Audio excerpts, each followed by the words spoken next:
कहानी को पूरा समझने के लिए कहानी का पहला पार्ट जरूर देखें। उसका लिंक मैं आप लोगों को डिस्क्रिप्शन बॉक्स में दे दूंगी और साथ में कमेंट बॉक्स में पिन भी कर दूंगी, तो आप वहां से भी जाकर देख सकते हैं।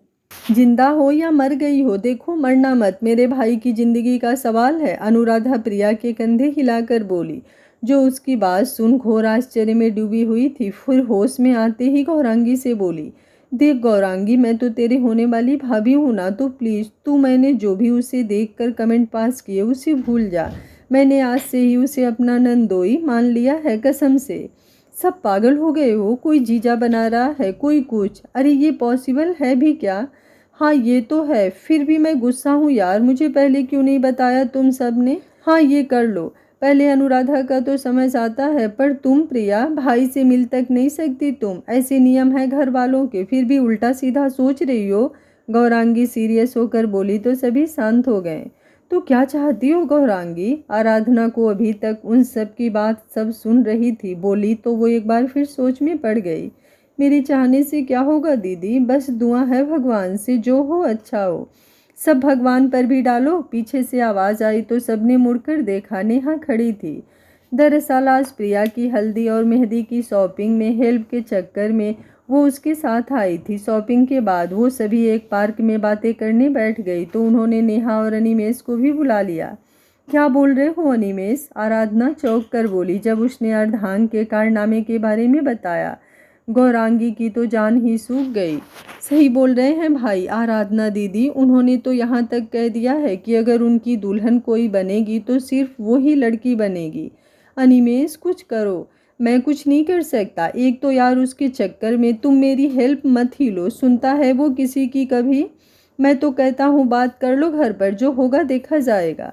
क्या बोल रहे हो अनिमेष? जानते हो ना हमारे घर का हाल, आराधना बोली। देखो आराधना, जानती तो तुम भी अर्धांग को हो, वो बहुत अलग है। आज तक उसने कुछ भी अपनी ज़िंदगी में अपने लिए नहीं किया, जो किया सबके लिए किया।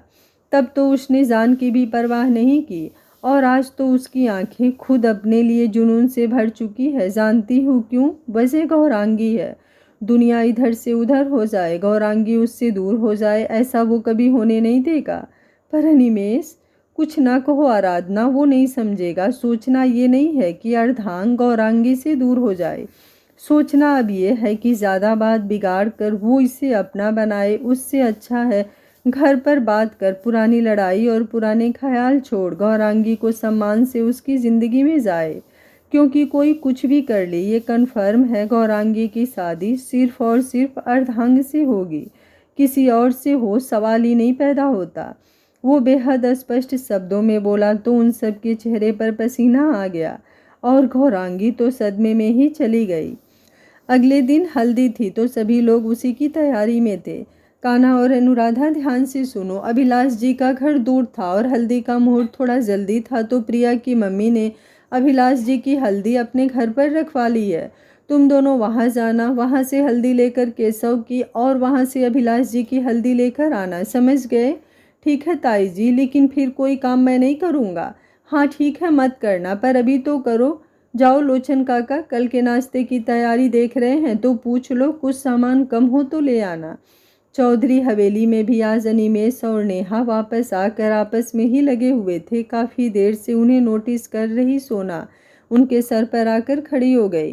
क्या हो रहा है और ऐसी कौन सी बात है जो इतने धीरे धीरे हो रही है? कुछ नहीं भाभी, हम तो बस ऐसे ही।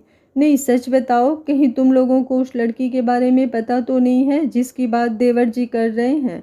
देखो बता दो, वरना दादाजी से कहकर तुम दोनों की बैंड बजवा दूंगी। अरे अरे डार्लिंग, ऐसा कुछ नहीं है, हम तो बस यही सोच रहे थे कि क्या मालूम वो नयन तारा ही हो। अनिमेष नेहा की तरफ पलके झपका कर बोला। हाँ भाभी, और कौन होगा? पर दादाजी कह रहे थे कोई और है। अरे दादाजी को क्या पता, तुम टेंशन ना लो, तुम्हारी बहन ही पागल बनेगी क्या? दुल्हन बनेगी, वो बोला तो सोना ने उसे शक की नज़रों से देखा। सुनो, कल शाम तक आ जाऊंगा, फ़ोन कर लेना, किसी काम से जा रहा हूँ, अर्धांग ने उसे बताया तो उसने चैन की सांस ली। कल हल्दी है और उसे ये पता चले कि उसकी भी हल्दी है तो जो बात वो केशव की शादी तक संभालने की सोच रही थी, उसका फैसला वो कल ही कर देगा। हाँ ठीक है, मैं कर लूँगी फ़ोन। वैसे बड़ी तैयारी है, कोई फंक्शन है क्या? वो बोला तो वो अंदर से डर सी गई।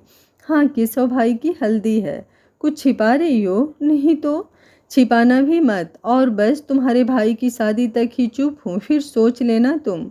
सुनो, मिल लेती आके एक बार, आज रात देख नहीं पाऊँगा तुम्हें। नहीं, अभी दिन है, कहाँ मिलूँ? वो धीमे से बोली। ये तुम इतना प्यार से मेरी बात कैसे मान रही हो? कुछ छिपा तो नहीं रही हो? नहीं, अब हर बात पर लड़ती हूँ तो कहते हो कि मूड खराब करती रहती हूँ तुम्हारा। बाहर जा रहे हो तभी नहीं लड़ रही, वो बात घुमा कर बोली। पर सच तो ये था कि अभी वो उसे गुस्सा नहीं करना चाहती थी। ठीक है, मूड ठीक ही कर रही हो तो अभी के अभी मिलो आके, गाड़ी गली से बाहर रोड पर मिलेगी। पर मुझे मिलना है, इसलिए ना मत बोलना। मूड अच्छा कर रही हो तो थोड़ा और अच्छा करो, आकर बोल। उसने फ़ोन काट दिया। गौरांगी को इतना गुस्सा आया कि मन किया अपना सर दीवार पर मार दे। यार, उससे क्या होगा? उल्टा वो ही बड़ी बड़ी आंखें कर उसे घूरेगा। ही काना, मैं क्या करूं? अभी कैसे मिलने जाऊं?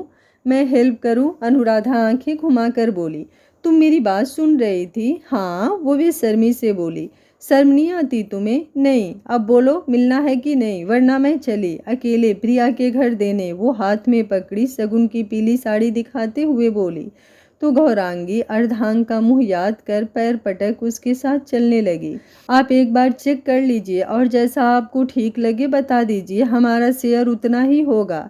अर्धांग हाल में बैठे जोरावर चौधरी को एक फाइल दिखाते हुए बोला। अब तुमने किया है तो ठीक ही होगा, वो पेज पलट कर बोले। वो एक बार घड़ी पर नजर डालकर बोला। Full black denim shirt, jeans, हाथ में वॉच, पैरों में वाइट शूज और आंखों में लगे हुए सेट। सच ही था, जो देखे नज़र ठहर ही जाए। पास बैठे संग्राम चौधरी की नज़र उस पर रुकी हुई थी कि वो उनका बेटा है। उसके दिमाग, पर्सनालिटी, सुंदरता सब बिल्कुल परफेक्ट था। नयनतारा तो उसे देख आहें भरे ही जा रही थी। ये कब मेरा होगा? पहले शादी की हामी भरवा लो तब, कुलवंती तंज से बोली। शादी से याद आया जीजी, सुना है ललिता की भतीजी और भतीजे दोनों की शादी तय हो गई है, अभियंता बोली। मेरी बला से उस डायन का नाम भी ना लो। पूरे मोहल्ले में बुलवा दिया गया हल्दी का, हमारे घर को छोड़कर। उसकी ये अदा निकालूंगी एक दिन, तुम देखना, बस एक बार कुछ पकड़ में आ जाए। वैसे गौरांगी सुंदर तो है, अभियंता को सोच कर बोली। मुझसे भी ज़्यादा, नयनतारा इठला कर बोली। हाँ जी, तुमसे भी ज़्यादा, और तुम्हारी बहन से भी ज़्यादा। अब ये बात तो है, तुम्हारी जगह वो होती तो जिसे तुम अपना बनाने पर तुली हो तो वो हाँ कर ही देता। एक बार फिर कुलवंती उसकी इज्जत धोकर बोली। उन्हें तो कभी सोना भी पसंद नहीं आई, यानी मेज के लिए। अच्छा माँ, तो पापा जी आपको छोड़कर किसी और के पास इसलिए ही चले गए थे कि आप सुंदर नहीं थी? सोना ने इस बार उनकी दुखती हुई रग छेड़ दी। मेरी कट गई बहू रानी, अब अपनी और अपनी बहन की सोचो, समझी तुम? इधर गौरांगी जैसे ही मोड़ पर पहुंची, उसकी गाड़ी रोड पर दिखाई दी। गौरांगी इधर उधर देख डरते डरते गाड़ी खोल उसमें बैठ गई। माथे पर पसीना गले से उतर एक तरफ आ चुका दुपट्टा देख अर्धांग की आंखें सर्द हो उठी। उसने हाथ बढ़ाकर पहले दुपट्टा सही किया, फिर रुमाल निकालकर उसका पसीना साफ किया। दुपट्टा संभाल कर डाला करो। दिमाग में डर ना हो तो ये सोचे इंसान कि उसका क्या सही क्या नहीं। वो बोली ही थी कि अर्धांग ने गाड़ी स्पीड से रोड पर डाल दी। ठीक 10 मिनट बाद गाड़ी एक सुनसान जगह पर थी। मार ही डालो किसी दिन तुम मुझे, ये गाड़ी उड़ा क्यों नहीं देते तुम? वो जैसे ही गाड़ी रुकी चिल्लाकर बोली। उसके दूसरे ही पल वो उसकी बाहों में थी। कसकर खुद के करीब कर उसने हाथ बढ़ाया और उसके तुरंत बाद उसकी सीट नीचे हो चुकी थी। वो लगभग लेट ही चुकी थी और अर्धांग उस पर झुका हुआ था, इस तरह से जिससे कुछ दूरी उनमें थी। क्या करने वाले हो तुम? गौरांगी आंखें बड़ी बड़ी करके बोली। तुम्हें बताकर और पूछकर कुछ नहीं करूँगा, मेरा हक है तुम पर, जो करूँगा हक से करूँगा। एक बात कहूँ? वो उसे कशिश से देखते हुए बोला। चॉकलेट कलर का सूट, उस पर वाइट सलवार और वाइट दुपट्टा जिस पर किनारे पर मिरर वर्क किया गया था, गूंथी हुई लंबी चोटी और नाक में चमकती हुई अर्धांग का दिल धड़काने वाली नथ और उसके गुलाबी से होठ। वो इधर उधर नजर करते हुए बोली। अब रहना मुश्किल है तुम्हारे बिना, आ जाओ मेरे पास। बोलते हुए वो उसके लबों पर झुका। नहीं, वो उसके आगे की एक्शन को सोचकर बोली तो उसकी आंखें जो हल्की सी मदहोश हो चुकी थी उनमें अलग से भाव आ गए। वो तुरंत मुड़कर अपनी सीट पर बैठ गया। चलो घर छोड़ देता हूँ, फ़ोन करना मुझे तुम। बोल जैसे ही उसने गाड़ी के स्टीयरिंग पर हाथ रखा, गौरांगी ने उसकी कलाई पकड़ ली। कर लो, नाराज़ होकर मत जाओ। प्यार हो, जिद नहीं जो ज़बरदस्ती या मजबूरी में लेकर तुम्हारा फ़ायदा उठाऊं। टेंशन ना लो, हरकतें कोई भी करो, छोड़कर नहीं जाऊंगा। बीबी बनने की तैयारी शुरू कर लो, चुन चुन कर हिसाब बराबर होंगे तुमसे। अर्धांग गुस्से से उससे कलाई छुड़ाकर बोला तो गौरांगी तड़प उठी, आंखें छलक पड़ी। उसका यूं गुस्सा होना उसे इस तरह बेजार कर देता है कि वो पागल सी होने लगती है। उसकी मोहब्बत ऐसी थी, उसका रूठ कर नजरें फेरना अब उसकी जान ही ले लेता था। कुछ देर खामोशी छा गई। जब उससे भी रहा नहीं गया तो उसने मुड़कर देखा। उसकी भीगी हुई आंखें उसका दिल तोड़ गई। रोना बंद करो बाबू, आई एम सॉरी, अब नहीं गुस्सा करूँगा। अर्धांग जल्दी से उसकी तरफ बढ़कर बोला। कहा ना कर लो, पर नहीं, अपनी ही जिद है तुम्हें। सुकून ना लेने दो मुझे, हर काम करवा ही लेते हो जो तुम्हारा मन होता है, फिर भी नखरे दिखाते हैं। वो भावनाओं में बहकर एक सांस में बोलने लगी। मैं नखरे दिखाता हूँ? हाँ, वो दुपट्टे से आंसू पोंछ कर बोली तो अर्धांग उसे यूं देख अपना गुस्सा साइड में रख उसके करीब पड़ गया। इधर देखो। नहीं, देखो ना, रोना बंद करो, वो बेहद इसरार से बोला तो उसने पलकें उठाई। I love you so much, वो बोला तो गौरांगी ने उसकी आंखों की सच्चाई देख पलकें झुका दी। उसने आगे बढ़कर उसके माथे को चूम लिया। गौरांगी को ऐसा महसूस हुआ जैसे उसने उसकी आत्मा को छू लिया हो। बाकी का मिलने पर तुमसे तो अब हर जन्म का नाता है, वो जुनून से बोला। गौरांगी ने उसे एकटक देखा। प्रेम की मूरत उसके दिल में जो थी वो उसकी शक्ल कब की ले चुकी थी। छूटने की कोशिश बेबुनियाद है, निरर्थक है। उससे कैसे मोह छूटे जो रूह में बस चुका हो। उसके बिना तो वो निर्जीव हो जाएगी। कल क्या हो उसे क्या पता, वो तो उलझनों में फंसी उससे बस लड़ती ही रहती है। उसके इश्क से मजबूर वो उसके सीने से लग गई। उसने भी उसे बाहों में समेट लिया। कल आसा हूँगा। अपना ध्यान रखना, बोल उसने धीमे से अपने होठ उसके सीने पर रख दिए। जो महसूस कर अर्धांग की पकड़ उस पर कस गई, वो मुस्कुरा उठा। कितना अपनापन था उसके पास, ऐसा लगता जैसे सारी दुनिया की परेशानी कहीं पीछे रह गई हो। कोई और भावना आती ही नहीं उसकी बाहों में आकर, यूं लगता जी भर कर रो ले और कह दे नहीं रह सकती वो उसके बिना। सच तो ये था, ये छिपाने का दर्द उसे और तोड़ देता था। क्या हुआ, कुछ परेशान हो बाबू, बताओ ना, वो बोला तो गौरांगी को आज बिल्कुल हैरानी नहीं हुई। वो जान ही जाता है उसकी बेचैनी। नहीं, वो खुद को संभाल कर बोली। अब मैं जाऊं? अनुराधा का कब से फ़ोन आ रहा है। वो डैशबोर्ड पर रखे फ़ोन को देखकर बोली, जिस पर लगभग 5 मिस्ड कॉल पड़ी थी। उसने उसके बाल चूम लिए, फिर सही किए, दुपट्टा सही किया और गाड़ी घुमा दी। अर्धांग चला गया था, ये तो उसके लिए रिलीफ ही था। पर किसी और की छुई हुई हल्दी वो अपने जिस्म पर लगा ले, ये उसके दिल को भी गंवारा नहीं हो रहा था। कल का सोच उसका दिमाग फटा जा रहा था। रात यूं ही उसकी उलझन में गुजर गई। अगली सुबह फंक्शन के लिए तैयारी शुरू हो चुकी थी। बाहर उसी ग्राउंड में एक छोटा सा टेंट लग चुका था जिसमें बेहद खूबसूरत हल्दी के फंक्शन की तैयारी थी। अभिलाष और उनके घर वालों को खाना प्रिया के तरफ ही था, बाकी उसमें कुछ सहयोग यहाँ से वहाँ भी दिया जा रहा था। कान्हा, जाओ प्रिया भाभी के घर, उनकी मम्मी से कहना जाकर कि हल्दी पिसाई हम यहाँ करवा कर नायन को वहाँ भेज देंगे, तो फिक्र ना करे और वहाँ की भी व्यवस्था देख लेना, उन्हें भी हेल्प हो जाएगी बेटा। भाई साहब अकेले क्या क्या करेंगे, है ना जीजी, विविधा ललिता से बोली। ठीक है, जाता हूँ, करवा लो काम जितना करवाना है, नौकर बनाकर रख दिया है सबने। कान्हा बड़बड़ाता हुआ चला गया। सारी सुहागन इकट्ठी हो चुकी थी। ढोलक की थाप के साथ आयोजन पूरे चरम पर था। मंगल गीत गाए जा रहे थे। तेल छुआई की रस्म के बाद केशव नहाने चला गया था और गौरांगी सुबह से आज हलकान हुए जा रही थी। अनुराधा और सुप्रिया भी ना जाने यहाँ से वहाँ कितने चक्कर लगा चुकी थी। गौरांगी की हल्दी थी तो बस किचन के अंदर थी, बाकी बाहर सब वो दोनों ही कर रही थी। लोचन काका आज बाहर व्यस्त थे। कुक्कू ना जाने क्यों रोए जा रही थी, तो आज आराधना उसी में लगी पड़ी थी। ऊपर से वो पल्लू, आज उसके ससुराल पक्ष के सभी आए थे तो उसने साड़ी पहन ली थी। गौरांगी तुम भी आओ नहा लो, हल्दी से पहले पूजा करनी है ना, और कुछ पीला पहन लो। जी माँ, बोल वो साइड से निकल रूम की तरफ चली गई। उधर प्रिया के घर अभिलाष अपने परिवार के साथ पहले ही आ चुका था, जिनकी खातिरदारी कान्हा के हिस्से आई थी।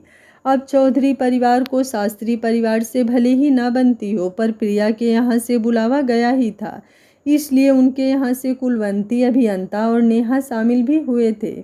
वो जब नहा कर निकली तो उसका फ़ोन पहले ही बज रहा था। वो भागकर उसे उठाने के लिए गई तो देखा अर्धांग का था। एक बार फिर उसका दिल भारी सा हो गया। कैसे वो किसी और की छुई हुई हल्दी खुद पर लगाएगी, सोचकर वो इस बार बेबसी से उसकी आंखें नम हो गई। कॉल आकर कट चुकी थी तो दोबारा आई तो वीडियो कॉल आई। उसने आंखें पोंछ उठा ली।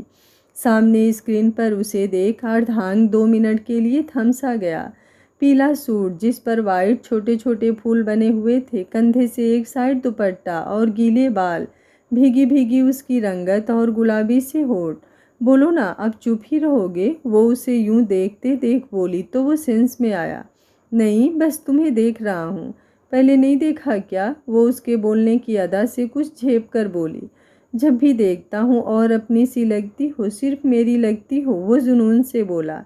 अगर किसी और की? एक शब्द और नहीं, आ रहा हूँ वापस। जितना लड़ना है लड़ लेना, अभी नहीं, और टेंशन ना लो। मेरे प्यार का रंग इतना हल्का नहीं है जो किसी और रंग की ज़रूरत पड़े। अर्धांग ना जाने किस आगे होने वाली घटनाक्रम से बोल गया, जिसका शायद अंदाज़ा उसे तो नहीं ही था, साथ में गौरांगी को भी नहीं था। उसकी बात सुनकर उसने एक पल को मुँह बना लिया।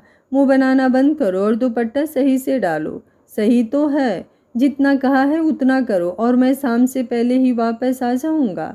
अर्धांग बोला तो गौरांगी को उसकी आवाज़ क्लियर सुनाई नहीं दी और फ़ोन कट गया।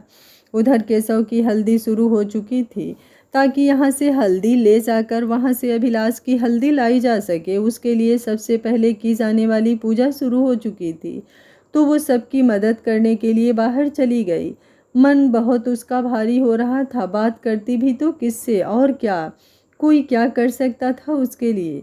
उधर अर्धांग घर वापस आ ही रहा था कि आज पता नहीं क्यों उसका मन बड़ा कर रहा था कि वो गौरांगी से मिले, उसे गले से लगाए। अजीब सा हाल था उसका। कल मिला था, पर एक रात के बाद ही वो उसके लिए इस कदर बेचैन हो चुका था कि उसे देखने की तड़प बढ़ सी गई थी। तो उसने वीडियो कॉल किया, पर उससे राहत नहीं, बेचैनी और बढ़ी थी। उसकी भीगी हुई आंखें नहाकर भीगी नहीं हुई थी। पानी और आंसुओं का फर्क उसे पता था, और गौरांगी, उसके आंखों की उदासी तो वो एक पल में भाप जाता था। इसलिए जल्दी जल्दी वो काम पूरा करते ही बिना कोई रेस्ट लिए घर की तरफ निकल चुका था। शाम हो चुकी थी। केशव की हल्दी हो जाने के बाद वो हल्दी प्रिया के घर आ चुकी थी। इधर अभिलाष की हल्दी शुरू होने वाली थी और उसके बाद प्रिया की। उसने गाड़ी गली में घुमाई तो प्रिया के घर के सामने हो रही मकान की सजावट के चक्कर में सीढ़ी और कुछ लाइट रोड पर ही पड़ी थी। उसने हॉर्न दिया पर किसी को सुनाई नहीं दिया। अर्धांग ने धीरे से गाड़ी साइड की और उन्हें हटवाने के लिए नीचे उतरा। अभी 2-4 कदम ही आगे गया होगा कि सामने से बच बचाकर आती हुई नायन हल्दी का कटोरा जो वो अभिलाष के लिए पीस कर लेकर जा रही थी, उससे आकर टकरा गई। हे मुरली वाले, वो चिल्लाई तो घर में आती जाती सभी औरतें उधर ही आ गई। नेहा, अनुराधा, प्रिया की मम्मी और बाकी औरतें उसे आंखें फाड़ कर देख रही थी। हल्दी उसकी वाइट शर्ट पर से आकर उसके हाथों और गलों पर आ गई थी। पता नहीं कैसे उसने वो कटोरा हाथ में पकड़ लिया था। उसके बिखरे बाल, गोरी रंगत और चिढ़ी हुई शक्ल पर वहाँ खड़ी लड़कियों का दिल धड़का गई। भाई, आप ठीक हैं? नेहा आगे आकर बोली। इसे पकड़ो, वो कटोरा उसे देकर बोला। और ये सारे काम आज रोड पर क्यों हो रहे हैं? वो हल्दी से सनी हुई शर्ट रुमाल से साफ कर बोला। माफ़ करना बेटा, वो घर के आगे जगह नहीं है ना, इसलिए अभी हटवा देंगे। और तुम्हारे कपड़े खराब हो गए हों तो माफ़ करना बेटा, वो बेहद शर्म से बोली। तो अर्धांग ने गहरी सांस ली। नहीं, कोई बात नहीं, मैं हेल्प करवा देता हूँ हटवाने में, मोहल्ले की बात है, वो बोला और एक नज़र वहाँ काम कर रहे लोगों को देखा। उसकी वो धमकी से भरी हुई नज़र सबके गले सुखा गई और 10 मिनट में रोड क्लियर हो चुकी थी। हाय, क्या बंदा है यार, किसके नसीब में होगा? गुड़िया बोली। मुझे पता है, बताऊं? अनुराधा बोली। नहीं, जानना ही नहीं है, दिल टूट जाएगा मेरा। उसने उसके बाद गाड़ी निकाल ली। अच्छा सुनो, अब देर हो रही है, ये हल्दी तो नेहा के भाई की छुई हो गई, तो तुम जाकर दूसरी हल्दी पीस लाओ और थोड़ा जल्दी। वो बोली तो उसने हामी में सर हिला दिया। नेहा ने वो कटोरा हल्दी का ले जाकर अंदर स्टूल पर रख दिया। बाहर खड़ी अनुराधा ना जाने क्या सोचने लगी, फिर झटक कर वापस अंदर चली गई। हल्दी दोबारा पीसने के चक्कर में देर हो रही थी तो एक बार फिर वसुधा ने कान्हा का फ़ोन ट्राई करवा दिया, जो अपने दोस्तों के साथ अपनी ही मीटिंग में बिजी था। देखो कान्हा, कहाँ है तू? कब से वेट हो रहा है बेटा। गौरांगी पाटे पर बैठ चुकी है, लेकर आ हल्दी जल्दी। आ रहा हूँ ताई जी, वो मन मार कर बोला और घर के अंदर घुस गया, जहाँ उसने देखा कि प्रिया की हल्दी शुरू हो चुकी थी और अभिलाष हल्दी लगवाकर बस उठने ही वाला था। तो उसने सोचा कि जल्दी से हल्दी ले जाकर दे देगा और अब भी फ्री हो जाएगा।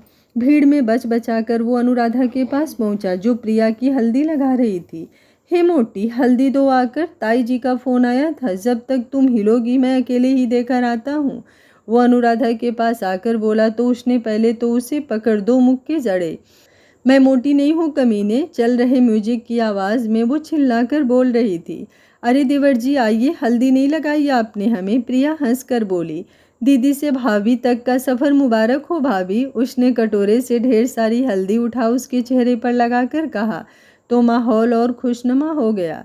ये ले बेटा हल्दी। प्रिया की मम्मी ने कटोरा लाकर अनुराधा को पकड़ाया, तभी हल्दी एक दूसरे को सभी लगाने लगे, जिसमें शुरुआत अभिलाष ने वहां जमा हुआ लड़कियों के साथ की। उस चक्कर में बचने के लिए अनुराधा ने हाथ में पकड़ी हुई हल्दी साइड में रखी और सबसे बचने लगी। अनुराधा और नेहा को काटो तो खून नहीं वाली बात हुई जब सामने स्टूल पर रखी हल्दी उन्होंने देखी।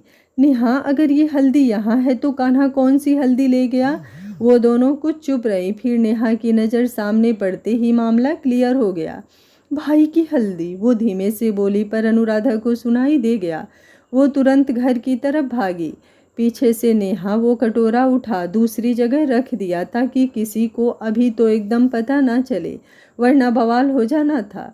हुआ ऐसा, हल्दी खेलने के चक्कर में जब कान्हा ने घर से फ़ोन आने पर हल्दी के बारे में पूछा तो उसने इशारे से स्टूल की तरफ बता दिया, जिसने कान्हा वो किचन के बाहर रखे हुए उस स्टूल का अंदाज़ा हुआ और वो वहीं से वही हल्दी ले गया जिसमें अर्धांग का हाथ लग चुका था। वो अपनी पूरी स्पीड से ग्राउंड के अंदर पहुंची, लेकिन तब तक काम हो चुका था। वो हल्दी गौरांगी के गालों, हाथों और चेहरों पर सज चुकी थी। वो भारी मन से सर झुकाए बैठी हुई थी और उसे देख अनुराधा के मुंह से सिर्फ इतना ही निकला, कैसे बचोगी गौरांगी जब हाथों की लकीरों में साथ अर्धांग का ही लिखा है। उसे यूं टक उसे देखते देख आराधना और सुप्रिया उसके पास आकर खड़ी हो गईं। तुझे क्या हुआ? ऐसे भूत बनकर आई भी, और आई तो ऐसे आई जैसे भूत ही तेरे पीछे पड़ा हो। नहीं दीदी, जानती हो क्या हुआ? और उसने पूरी बात उन दोनों को बताई, जो उन दोनों के पैरों से ज़मीन निकाल ले गई। क्या मतलब? सुप्रिया बोली। वही जो आप दोनों सुन रही हैं। गौरांगी को जो हल्दी लगी है वो अभिलाष की नहीं, अर्धांग की है। अरे धीरे बोल, किसी ने सुन लिया तो बखेड़ा हो जाएगा, आराधना बोली। उन तीनों ने सबकी बीच बैठी गौरांगी को देखा, जो उसके रंग में रंग चुकी थी, जो उसके लिए ही बनाया गया था।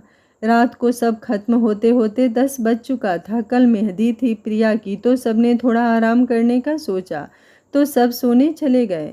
गौरांगी को अनुराधा ने जब इस बात के बारे में बताया तो एक पल को तो उसका मन खुशी से भर उठा, फिर ना जाने क्यों कल का सोच में सिहर उठी। वो जानती थी ये बात अभी अर्धांग को तो नहीं पता, उसे तो यही पता चलेगा कि उसकी हल्दी हो चुकी है और उसने अभिलाष की हल्दी लगाई तो वो क्या करेगा। सोचकर उसके माथे पर पसीना आ गया। उसने ये बात डर कर जब उन सबको बताई। अरे नेहा भी थी वहाँ पर, वो संभाल लेगी, तुम टेंशन ना लो। अगर नहीं पता चला तो? वो पागल हो जाएगा दीदी, कल तो वो यहाँ से चला गया था, पर आज पक्का उसे पता चल जाएगा। और नेहा के बताने से क्या होगा? जो हुआ वो खुद से हुआ ना। उसकी हल्दी मुझे लगी, वो तो भगवान की मर्जी हुई, पर मैं तो उससे झूठ ही बोल चुकी थी, और हल्दी तो अभिलाष की लगवाने में बैठी थी ना दीदी। वो सहम कर बोली। गौरांगी, केशव की शादी तक संभाल लो, जानती हूँ स्वार्थी हूँ, पर क्या करूँ, तू समझती है ना बच्चा। जानती हूँ दीदी, पर आप उसे नहीं जानती।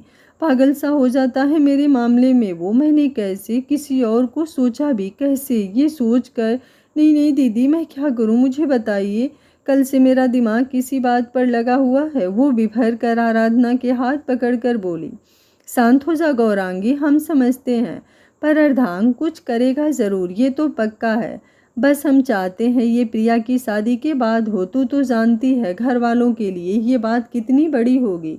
वैसे अनुराधा, तुम नेहा से बात करो, उससे कहो अनिमेष से बात करे, और वो दोनों पूरी बात खुद आगे बढ़, खुद अर्धांग से कहकर उसे समझा ले। क्या कहती है गौरांगी?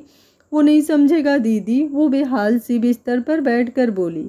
उसने जितना उसे जाना है, उसके गुस्से में होने पर वो किसी की नहीं सुनता। समझेगा यार, तुम फ़ोन करो, वो अनुराधा से बोली।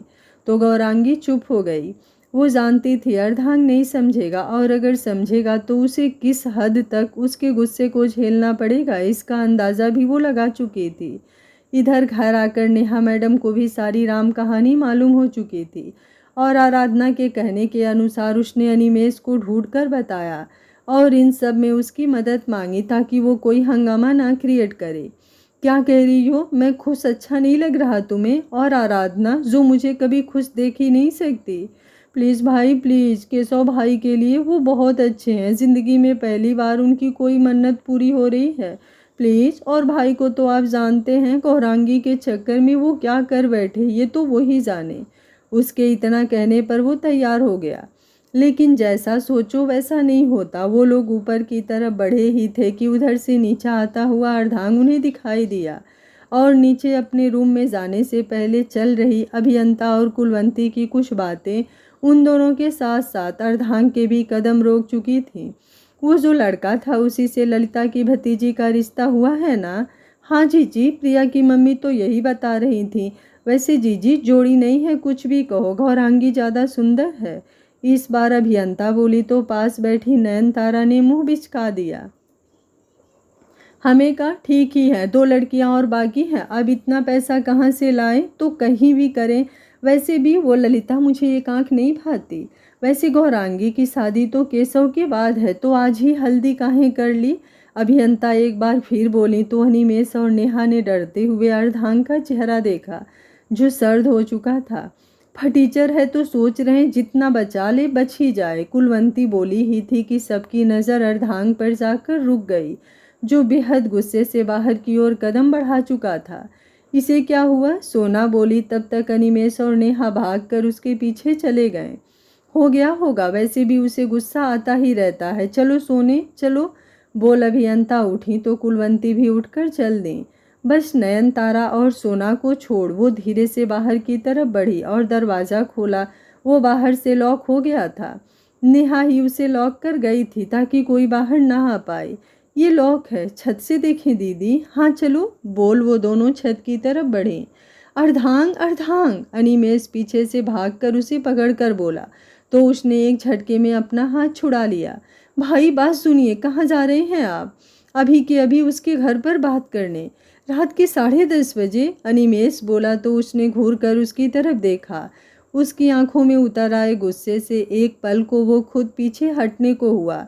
देख भाई, एक बार गौरांगी से बात कर ले, उससे अब कोई बात नहीं होगी, जो होगा मेरे हिसाब से होगा। हिम्मत कैसे हुई उसकी मेरे अलावा किसी और के बारे में सोचने की भी? उसके जिस्म पर सिर्फ मेरा रंग चढ़ेगा, लेकिन उसने वो लिमिट क्रॉस कर दी है। बोल। अर्धांग जैसे ही गेट की तरफ बढ़ा तो अनिमेष ने उसे बाहों के घेरे में जकड़ लिया। नेहा, फ़ोन कर आराधना को और बोल अभी के अभी गौरांगी को बाहर लेकर आए, जल्दी। हाँ भाई, बोल। उसने नंबर डायल किया। अर्धांग के एक झटके में अनिमेष एक साइड हो गया। अर्धांग जैसे ही आगे बढ़ने को हुआ, अनिमेष गेट पर जाकर उसके सामने खड़ा हो गया। रुक, ऐसे नहीं जा सकता है तू, वो डरते हुए कुछ अटक कर बोला। हटो भाई, अगर आपको चोट लगी तो इसके जिम्मेदार आप खुद होंगे। हाँ हाँ, वो मैं देख लूँगा। भाई प्लीज़, मेरी सब्र का इम्तिहान मत लो।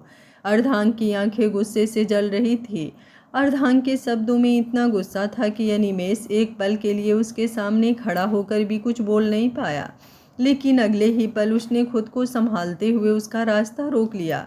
अर्धांग, होश में हो तुम? किस बात की बात करने जा रहे हो? अर्धांग ने उसकी तरफ ऐसी नज़रों से देखा जैसे अगर वो एक शब्द और बोला तो उसका गुस्सा उसी पर निकल जाएगा। मेरे सामने से हटो भाई, पहले मेरी बात तो सुनो अर्धांग। मैंने सब सुन लिया है भाई, अर्धांग दांत पीसते हुए बोला। तो अनिमेष समझ गया कि बात अब सिर्फ गुस्से तक नहीं रही थी, उसके अंदर कुछ बहुत गहरा टूट रहा था। गौरांगी की शादी किसी और से तय है, ये बात वो जानता था, लेकिन आज पहली बार उसे ये एहसास इतने करीब से हुआ था कि शायद सच में वो उसे खो देगा। और इसी एहसास ने उसके भीतर का सारा संयम खत्म कर दिया था। अर्धांग, उसके घर जाकर क्या करोगे? सबके सामने जाकर कहोगे कि गौरांगी से प्यार करते हो? गौरांगी के बारे में सोचा है तुमने? अनिमेष ने गंभीर आवाज में पूछा। तो अर्धांग कुछ पल खामोश रहा। उसकी मुट्ठियां कस चुकी थी और सांसें इतनी तेज चल रही थी जैसे वो अपने ही सीने में उठ रहे तूफान को रोकने की कोशिश कर रहा हो। फिर उसने नजरें फेर ली। प्यार करता हूँ उससे, बहुत प्यार करता हूँ, इसलिए आज तक उसके बारे में ही सोचकर चुप रहा। और कब से करता हूँ इसका हिसाब भी नहीं है मेरे पास। मैंने आज तक कंट्रोल सिर्फ उसके लिए खुद पर किया था, वरना उसके मामले में मैं इतना सब्र रख ही नहीं पाता हूँ। उसकी बेचैनी मुझे दिखती थी, फिर भी मैंने कभी उसके जवाब नहीं मांगा, क्योंकि मुझे लगा एक दिन वो खुद समझेगी। लेकिन अब वो एक पल को रुक गया, जैसे अगला शब्द उसके गले में अटक गया हो। अब उसके घर वाले उसकी शादी किसी और से कर रहे हैं और उसके ऊपर किसी और के नाम की हल्दी लग रही है, फिर भी वो चुप है। मैं यहाँ खड़ा बस उसकी आंखों को पढ़ता रहूं? उसकी आवाज़ अचानक तेज हो गई थी। अनिमेष ने पहली बार उसे इस तरह टूटते देखा था। लेकिन गौरांगी ने तुमसे कभी अपने प्यार का इजहार नहीं किया, फिर तुम कैसे? ये बात वो पूरी भी नहीं कर पाया कि अर्धांग ने झुंझलाहट से उसकी तरफ देखा और बोला, मुझे पता है भाई, मुझे सब पता है। उसने कभी नहीं कहा कि वो मुझसे प्यार करती है, लेकिन क्या हर चीज़ शब्दों में कहनी पड़ती है? मैंने उसकी आंखें नहीं देखी क्या? मैंने नहीं देखा है क्या जब भी मेरा नाम उसके सामने आता है तो उसकी सांस कैसे बदल जाती है? मैंने नहीं देखा क्या जब मैं किसी और से बात करता हूँ तो उसकी आंखों में कैसी बेचैनी उतर आती है? मैंने नहीं देखा जब मैं उससे दूर जाने की कोशिश करता हूँ नाराज होकर तो वो बिना कुछ कहे मुझे अपनी तरफ खींच लेती है। अर्धांग की आवाज़ अब गुस्से से ज़्यादा तड़प में बदल चुकी थी। मैं जानता हूँ वो कुछ नहीं कहेगी, शायद अपने घर वालों के सामने कभी नहीं कह पाएगी, लेकिन इसका मतलब ये तो नहीं कि मैं उसे यूं ही किसी और के हाथ में दे दूँ। अनिमेष ने उसका हाथ पकड़ने की कोशिश की तो अर्धांग ने फिर झटक दिया और आगे बढ़ते हुए बोला, हटो मेरे रास्ते से भाई। अर्धांग, अभी तुम गुस्से में हो। मैं गुस्से में हूँ भाई? आपको मेरा गुस्सा दिख रहा है, मेरा डर नहीं। अर्धांग अचानक रुक गया और पहली बार उसकी आंखों में वो डर साफ दिखाई दिया जिसे वो सबसे छिपा रहा था। मैं डर रहा हूँ कि कहीं देर ना हो जाए भाई, कहीं ऐसा ना हो कि कल उसके हाथ में किसी और के नाम की मेहंदी हो और मैं फिर भी कुछ ना कर पाऊँ, कहीं ऐसा ना हो कि वो मेरे सामने खड़ी होकर भी मेरी ना हो सके। उसकी आवाज़ धीमी पड़ गई थी और वो कुछ पल आंखें बंद करके खड़ा रहा जैसे खुद को संभाल रहा हो, लेकिन अगले ही पल उसने आंखें खोली और फिर वही कठोरता उसके चेहरे पर लौट आई। इसलिए जा रहा हूँ उसके घर, जो होगा सामने होगा, कम से कम इतना तो पता चलेगा कि वो क्या चाहती है। अगर वो खुद कह देगी कि वो मुझे नहीं चाहती तो मैं उसी वक्त उसके सामने से हट जाऊँगा, लेकिन अगर उसकी खामोशी के पीछे भी वही बात है जो मैं इतने दिनों से उसकी आंखों में पढ़ता आया हूँ, तो इस बार मैं चुप नहीं रहूँगा। अनिमेष उसे देखता रह गया, क्योंकि पहली बार उसे समझ आया था कि अर्धांग का गुस्सा किसी और पर नहीं बल्कि अपने ही डर पर था। वो गौरांगी के खोने के ख्याल से इतना बेचैन था कि उसके भीतर का हर डर गुस्सा बनकर बाहर आ रहा था। लेकिन फिर भी अनिमेष उसके सामने आकर खड़ा हो गया और बोला, अर्धांग, मैं तुम्हें इस हालत में उसके घर नहीं जाने दूंगा। अर्धांग ने तुरंत उसकी तरफ कदम बढ़ाए और सख्त आवाज में कहा, मेरे सामने से हटो भाई, मैं लिहाज नहीं करूंगा। अनिमेष को अब समझ आ गया था कि आज अर्धांग को रोकना आसान नहीं था। उसके भीतर जो तड़प इतने दिनों से दबकर बैठी थी वो अब किसी भी दीवार को तोड़कर बाहर आने वाली थी। भाई हट जाओ मेरे सामने से। अर्धांग दांत पीसते हुए उसके कंधे पर हाथ रखकर उसे सामने से हटाते हुए बोला, अरे नेहा, मेरे मरने का वेट कर रही है, बात किया नहीं। अनिमेष दांत पीस कर बोला, हाँ भाई, बोल दिया। गौरांगी, अर्धांग घर आ रहा है। अनुराधा बोली तो उसके साथ साथ आराधना और सुप्रिया का भी गला सूख गया। अब क्या होगा दीदी? गौरांगी कांपते हुए बोली। होगा क्या यार, जाओ उसे कहीं भी ले जाओ और बात करो, बताओ उसे कि अभिलाष की हल्दी तुम्हें नहीं लगी। संभाल लो गौरांगी, वरना घर में तूफान आना पक्का है। पर दीदी, परवर छोड़ गौरांगी, अर्धांग तेरी सुनेगा जरूर, तू बात अंदर मत आने देना उसे, हम यहाँ सबको संभाल लेंगे। घर में सब सो चुके हैं और हम किसी को कुछ पता नहीं चलने देंगे। वो उसे धीमे कदमों से बाहर लेकर आई। सुप्रिया और अनुराधा ने आगे बढ़ धीरे से दरवाज़ा खोला और उसे बाहर निकाला। खुद पीछे देखते हुए दरवाजे के पास ही खड़ी हो गई ताकि अंदर की आहट जान सके। दीदी, वो एक बार फिर बेचारगी से बोली। संभाल लेना गौरांगी, आराधना ने इशारे से कहा। इतना तो वो जान ही चुकी थी वो अपने अनुभव से कि उसकी बात अर्धांग मान जाता है, वरना अब तक तो वो रुका ना रहता। गौरांगी धीरे कदमों से आगे आई। जहां अनिमेष को साइड कर अर्धांग गुस्से से गेट खोल बाहर निकला ही था कि उसने उसका हाथ कसकर पकड़ लिया। हाथ छोड़ो, वो चिल्लाकर बोला तो दरवाजे पर खड़ी आराधना, अनुराधा और सुप्रिया भी सहम सी गईं। आराधना जैसे ही आगे बढ़ने को हुई तो अनिमेष ने हाथ के इशारे से उसे रुकने को कहा। अर्धांग की लाल आंखें, तपता हुआ चेहरा और बंधी हुई मुट्ठियां देख गौरांगी खामोशी रह गई। उसने ना में सिर हिला दिया। ये ना में सर हिला देना उसके गुस्से को और हवा दे गया। अर्धांग ने हाथ मोड़कर उसी हाथ से उसकी कलाई पकड़ी और हाथ छुड़ा लिया। जैसे ही कदम मोड़े, तुम्हें मेरी कसम, मत जाओ अंदर। वो बात अटक कर इतना ही बोल पाई।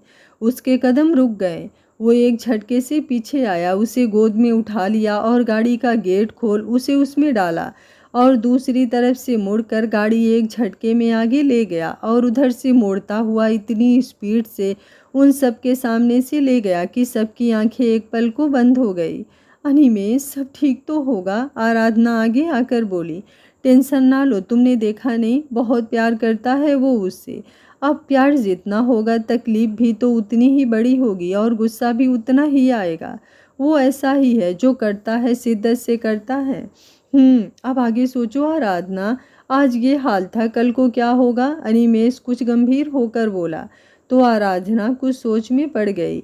ऊपर खड़ी नयनतारा और सोना ने जब ये सब देखा तो उन्हें कुछ समझ नहीं आया, पर अर्धांग का यूं गौरांगी का हाथ पकड़ना फिर गोद में उठाना नयनतारा के तन बदन में आग लगा गया।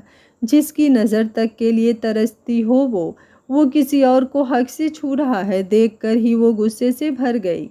सोना भी रूम की तरफ बढ़ अनिमेष का इंतज़ार करने लगी। कल का पार्ट 11 बजे किसे चाहिए और किस किस को बेसब्री से इंतज़ार है? कमेंट बॉक्स को अपने प्यारे प्यारे कमेंट से भर दीजिएगा। अगर आप लोगों के अच्छे कमेंट आएँ तो कल मैं इसका पार्ट 11 बजे अपलोड कर दूँगी। बोनस पार्ट की आप लोग अभी उम्मीद मत कीजिएगा क्योंकि थोड़ी व्यस्तता चल रही है। कहानी अच्छी लग रही हो तो वीडियो को लाइक, शेयर एंड चैनल को सब्सक्राइब कर लीजिएगा। Thank you for watching. मिलते हैं कहानी के अगले भाग में, तब तक स्वस्थ रहिए, मस्त रहिए, अपना ख्याल रखते रहिए।